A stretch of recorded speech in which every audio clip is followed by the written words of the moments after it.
Hello नमस्कार, मैं हूं नीरज कुमार और आप देख रहे हैं मोबाइल न्यूज 24। वक्त हो गया है दिन भर के बड़ी खबरों की।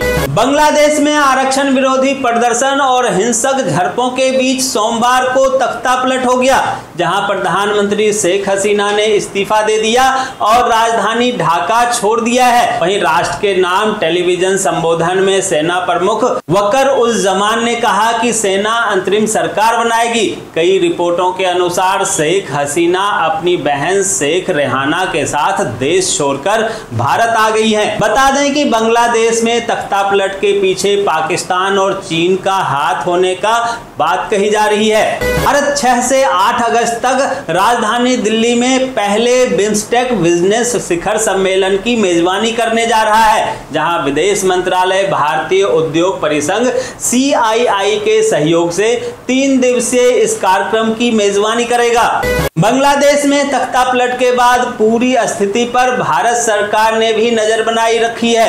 हालातों को देखते हुए राष्ट्रीय राजधानी दिल्ली में स्थित बांग्लादेश उच्चायोग की सुरक्षा भी बढ़ा दी गई है। उधर भारत बांग्लादेश सीमा पर पश्चिम बंगाल में भी गश्त बढ़ा दी गई है। वक्फ संपत्ति को लेकर हो रहे विवाद और वक्फ बोर्ड के अधिकारों को नियंत्रित करने की उठ रही मांग के बीच सरकार वक्फ अधिनियम में संशोधन की तैयारी में जुट गई है। बताया जा रहा है कि वक्फ अधिनियम में 40 प्रमुख संशोधन के प्रस्ताव को गत दिवस कैबिनेट की बैठक में स्वीकृति मिल गई है। दोस्तों, आगे बढ़ने से पहले आपसे रिक्वेस्ट है कि अगर आपने अभी तक इस न्यूज को लाइक और कमेंट नहीं किया है तो प्लीज लाइक और कमेंट कर दीजिए, क्योंकि आपके लाइक और कमेंट का मैं कब से इंतजार कर रहा हूं और जैसे ही आपके कमेंट आते हैं हमारे खुशियों का ठिकाना नहीं रहता।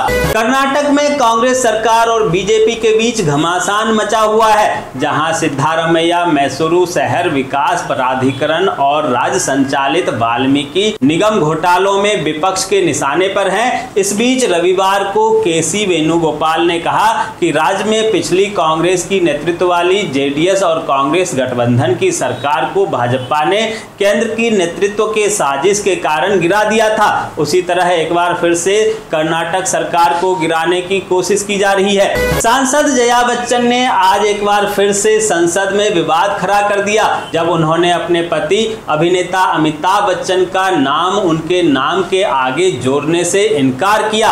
सोमवार को भी सत्र में उन्होंने इसी तरह बवाल किया था, जहां आज सभापति जगदीप धनखड़ ने इस पर उन्हें खुलकर जवाब दिया और कहा कि अगर आप अमिताभ बच्चन का नाम नहीं जोड़ना चाहती हैं तो अपने नामांकन पत्र में क्यों डाला था। नियम के अनुसार हम उसी नामांकन पत्र के आधार पर नाम पुकारते हैं। अगर आप चाहती हैं अपने नाम से अमिताभ बच्चन का नाम हटाना तो पहले आप अपना कागजी कार्रवाई प्रोसेस कीजिए।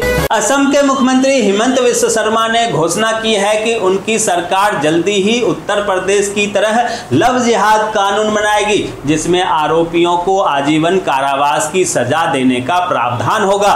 बेंगलुरु के रामेश्वरम कैफे ब्लास्ट के मामले में NIA ने 2 आरोपियों का निरीक्षण करने के लिए उन्हें घटना स्थल पर लेकर आई। यहाँ पुलिस अधिकारी ने इसकी जानकारी दी। बता दें कि कैफे विस्फोट की जांच के दौरान NIA ने देश भर में 29 जगहों पर छापेमारी की और तलाशी ली थी।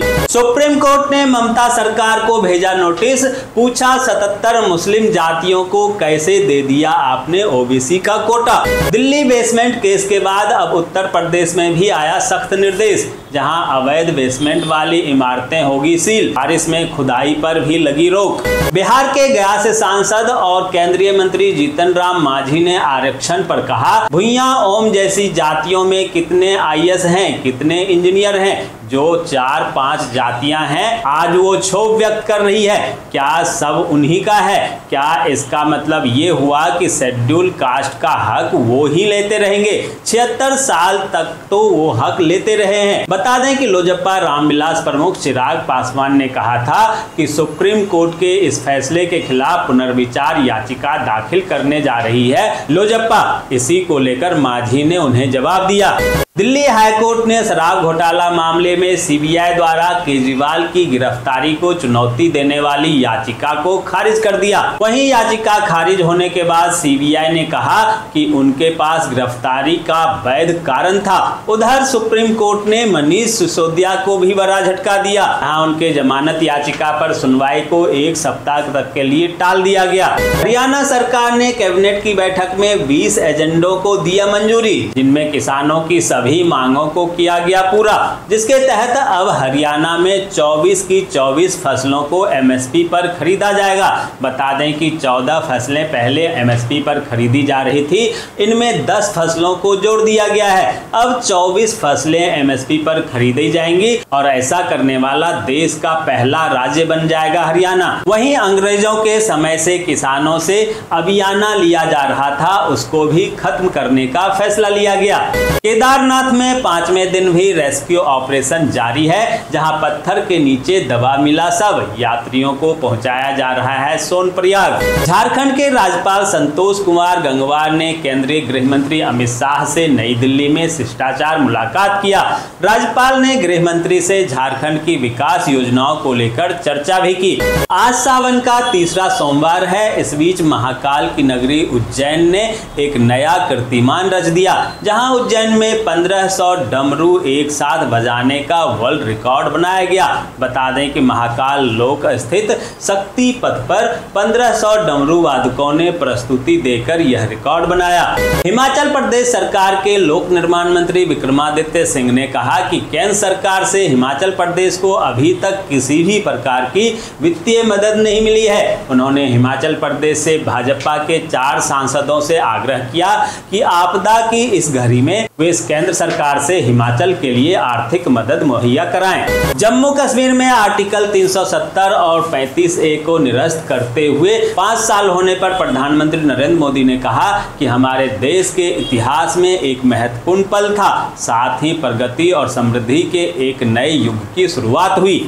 बांग्लादेश में जारी हिंसा के बीच पश्चिम बंगाल विधानसभा में विपक्ष के नेता शुभेंदु अधिकारी ने बड़ा बयान दिया। शुभेंदु अधिकारी ने कहा कि कुछ ही दिनों में 1 करोड़ हिंदू शरणार्थी बांग्लादेश से बंगाल आने वाले हैं, इसलिए आप तैयार रहें। मराठा आरक्षण कार्यकर्ता मनोज जांगरे ने बताया कि उन्हें उन उम्मीदवारों के बारे में डेटा मिला है जिन्हें वह अक्टूबर में होने वाले महाराष्ट्र विधानसभा चुनाव में संभावित रूप से उतार सकते हैं। साथ ही उन्होंने बताया कि 29 अगस्त को समुदाय के नेताओं की एक बड़ी बैठक होगी। गुजरात में भारी बारिश से हालत गंभीर है, जहां सीएम पटेल ने कलेक्टरों से की फोन पर बात, कहा दिया सख्त निर्देश। State bank of India SBI में स्पेशल ऑफिसर के रिक्त पदों पर भर्ती चल रही है। उम्मीदवार 8 अगस्त तक ऑफिशियल वेबसाइट sbi.co.in पर फॉर्म भर सकते हैं। दोस्तों, मैं देख पा रहा हूं कि आप में से बहुत सारे लोगों ने इस न्यूज को लाइक किया है और कमेंट भी किया है, लेकिन अभी भी कुछ लोग बाकी हैं जिन्होंने न्यूज को लाइक और कमेंट नहीं किया है। उनसे भी आग्रह है कि प्लीज प्लीज प्लीज वे भी न्यूज को लाइक कर दें, कमेंट कर दें, साथ में शेयर भी कर दें। तो ये थी आज दिन भर की बड़ी खबरें। ऐसे ही खबरों से अपडेट रहने के लिए चैनल को सब्सक्राइब कीजिए, नोटिफिकेशन बेल को दबाइए, वीडियो को लाइक कीजिए और ज्यादा से ज्यादा शेयर कीजिए, ताकि आप और आपके जानने वाले रह सकें देश और दुनिया के तमाम खबरों से अपडेट।